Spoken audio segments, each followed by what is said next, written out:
How's it going, guys? Cody, guys, back again, dropping yet another video. Right, guys, I ain't dropped a video for a few days, as you've all noticed. Not been feeling too well. Anyway, on from the man flu.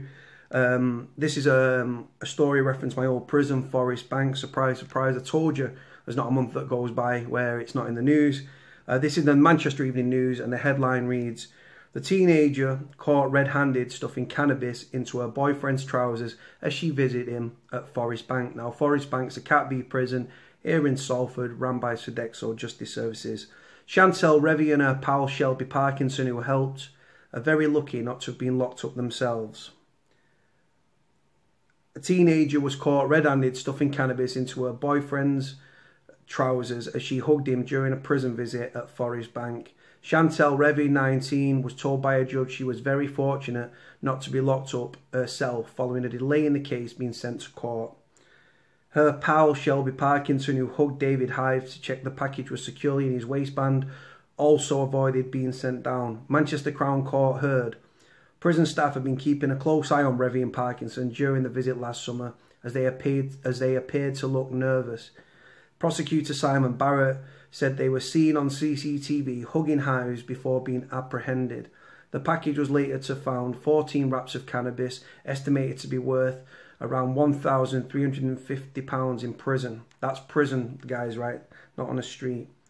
The court heard Revy was responsible for the smuggling plan, which was executed around 2 p.m. on Sunday, the 9th of July last year. She pleaded guilty to conveying a List A article into prison, drugs.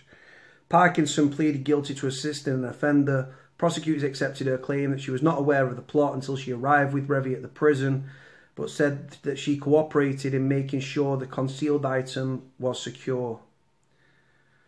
Revy and Parkinson initially declined to answer any questions when they were interviewed by police. They were both sentenced to 6 months in a Young Offenders Institute, suspended for 2 years. Revy of Sulby Grove, Ribbleton, Preston must also complete 30 rehabilitation activity requirement days. Parkinson of Furtherfield Road, Bamber Bridge, Preston, was ordered to carry out 160 hours of unpaid work. But the pair who hugged in the dock after learning their fate were told they would have gone to jail if the case had been heard sooner.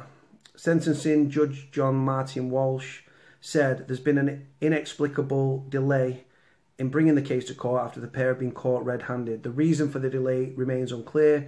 It is understood that Revy is currently 14 weeks pregnant. Addressing Revy and Parkinson, the judge said, "Had you been sentenced by me within a reasonable period of time within the commission of these offences, you would have gone into custody. There has been an inexplicable and sorry delay in this matter being brought to justice. You have been very fortunate today." The judge added, "So those who smuggle drugs into prison must expect to go to custody. Those who traffic drugs, including cannabis, into prisons contribute to a situation that causes untold difficulties for those who are responsible for the maintenance of order in our custodial institutions," he added. "The presence of drugs often leads to outbreaks of violence and difficulties in maintaining proper order and control." Now, I've seen this girl on a visit, right, when I've been at the prison. I've been at that prison twice, Forest Bank, and I'm looking at the pictures here. You can see them at the start of the video. I've actually seen this girl on a visit at the jail.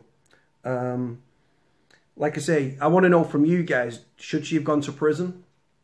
Would you have sent her to prison if you was the judge? She's 19, she's a young girl. She's 14 weeks pregnant.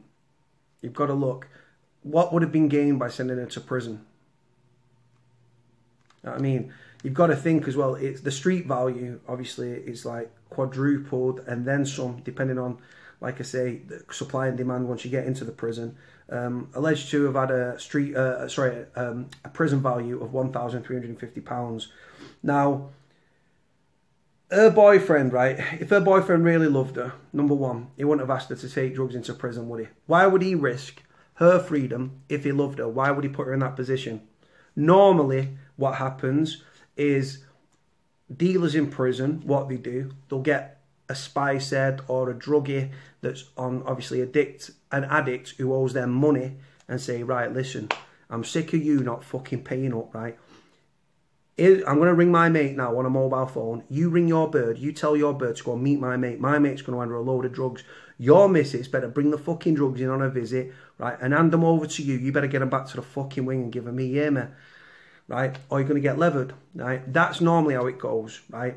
Prisoners are very manipulative, right? And if he loved her, if he loved this Chantal, whatever, why would he put her in the position? Why would he risk her freedom? Certain prisons are easier to get drugs in than others, guys, right? But you've got cameras, sniffer dogs, they're swabbing people's hands when they're going in on visits, right? You tell me, is it worth it, right? If she would have gone to prison, right? She would have gone to prison for a couple, like, do you know what I mean? A couple of ogles, yeah? A couple of ounces of fucking weed, right? Do you know what I mean? It's weed. She would have gone to prison for that, right? And it could have fucked her life up and going for jobs in the future and all this sort of stuff by going to jail. I'm an ex-offender and I can't get work because I'm an ex-offender. So what would it have done for her by sending her to prison with a baby when she's got a kid on the way? What? Because she loves him, right? These women, there's a lot of women out there that support prisoners, right? There's a lot of loyal girls out there and they're great and they're very headstrong and they're switched on and they're streetwise and they're smart and they're clever. And if their man asks them to take drugs, you tell them to do one. But like, nah, mate, you're stupid, or what if you love me, you wouldn't even ask me that question. But then you've got other prisoners that don't care about the bird, they're just using the bird because they've got a couple on the go and they're like, listen, you bring the drugs in for me, yeah? And then he might ask one of his side chicks, one of another side chick, and the one that says yeah, obviously keeps them sweet and that, don't he? Yeah, you bring the drugs in. I've heard of people, women, girlfriends of prisoners, smuggling drugs into prison and getting paid zero, guys. Risking their freedom for nothing because they love their man. Well, if you love them, you wouldn't ask them. Obviously, guys, once you get the contraband into prison, breaks down into individual deals and stuff, stick it back in the prison pocket. If you don't know what the prison pocket is, your anal cavity, your arsehole, however you want to dress that up. Or the prison safe, prison wallet, prison safe, whatever you call it.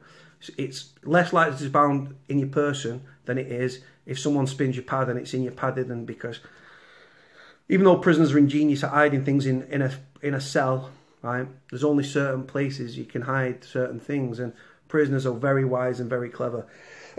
Obviously, when drugs are in prison, what's the knock-on and domino effect of that? Where you've got drugs and contraband, you've got debt. Where you've got debt, you've got fear, intimidation, bullying and violence. Simple as that. Let me know what you think about the story, guys. Link in the description like I always do. Like, comment, subscribe. Cody out.